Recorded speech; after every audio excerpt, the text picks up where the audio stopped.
Well, leaders across the Baltic states and northeastern Europe are closely watching the Ukraine discussions. Estonia, Latvia and Lithuania all share a border with Russia. The three countries are staunch supporters of Ukraine and recently ended their ties to Russian energy earlier this month. I want to welcome Latvian Foreign Minister Baija Brazi, who joins us now from Latvia's capital. Good to have you with us. Thanks so much for your time. Thank you so much, Linda. Great to talk to you. So if you listen to certain officials within the Trump administration, Russia looks likely, at least at this early stage of negotiations, to potentially come out ahead of Ukraine. You recently met with President Trump's representative for Ukraine. What's your view? Listen, I think all the speculations are speculations at this stage. I cannot imagine that President Trump can have anyone coming on top of him in terms of negotiations or outcomes.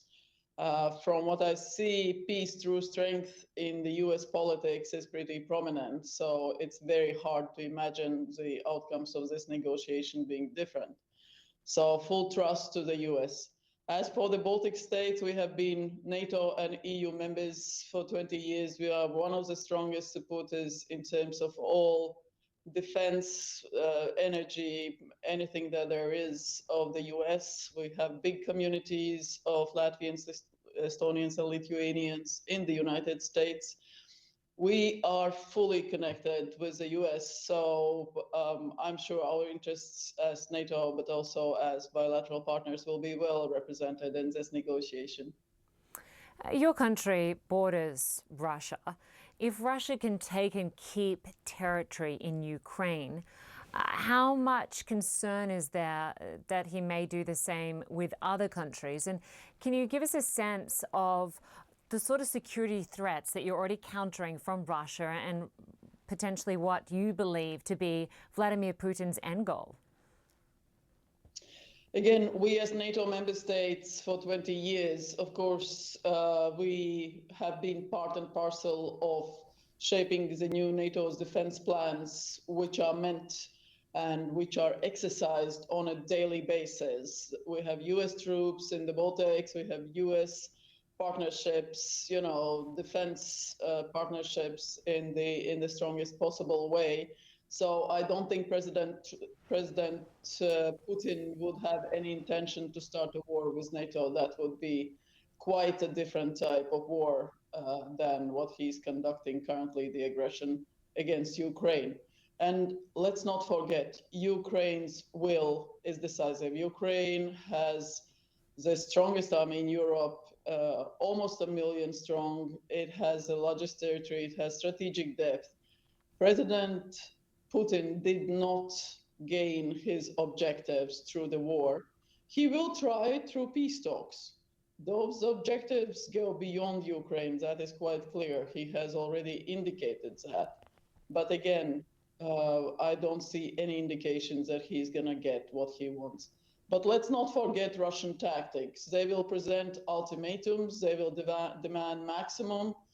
And unfortunately, sometimes there is someone in the history who has been ready to compromise on the Russian demands. So I think in this case, we have to be very ready to make sure that that doesn't happen.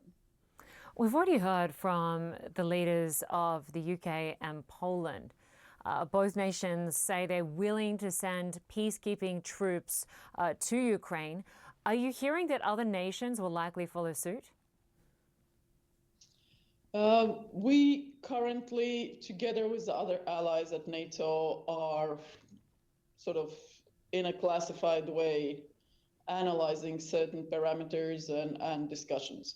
Again, I don't want to go into any depth or into any speculations about it. So quite clearly, Ukraine's and Europe's and Euro-Atlantic community's interest is very strong that whatever is the outcome of the peace negotiations, that Ukraine's will is respected, that it's a long and just peace, and that there is no war that can restart in any foreseeable future, whether in Ukraine or elsewhere on European continent.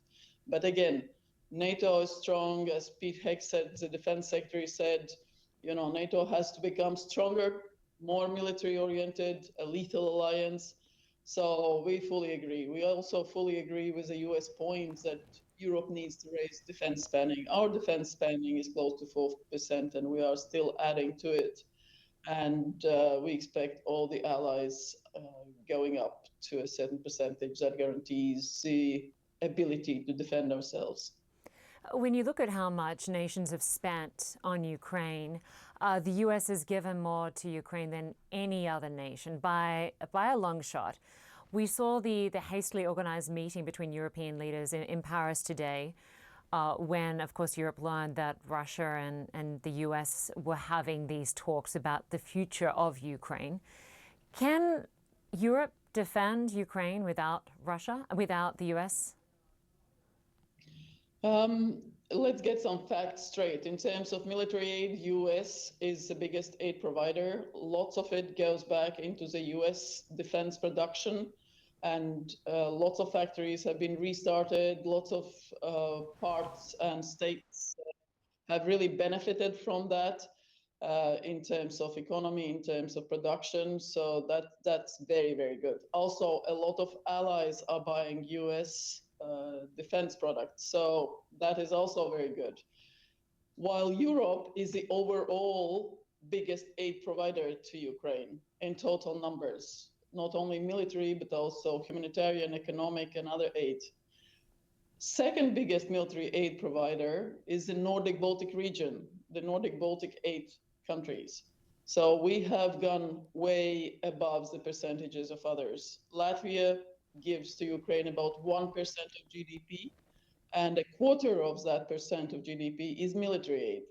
We gave our Stingers, we gave other stuff to Ukraine even before the war started in 22, because we saw the threat. And Russia has been identified as a threat by the whole alliance of NATO. So again, we put our money where our mouth is. We expect others to do that, but also we will continue providing aid and support to Ukraine, because we believe that's the best way to counter Russia's ambitions and aggression.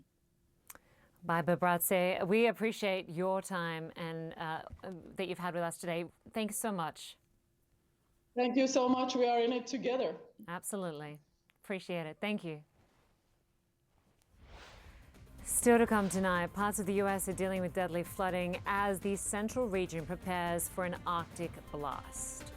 Also ahead, some workers at the U.S. Federal Aviation Administration are being fired by the White House, where Elon Musk's employees are preparing to inspect the air traffic control system.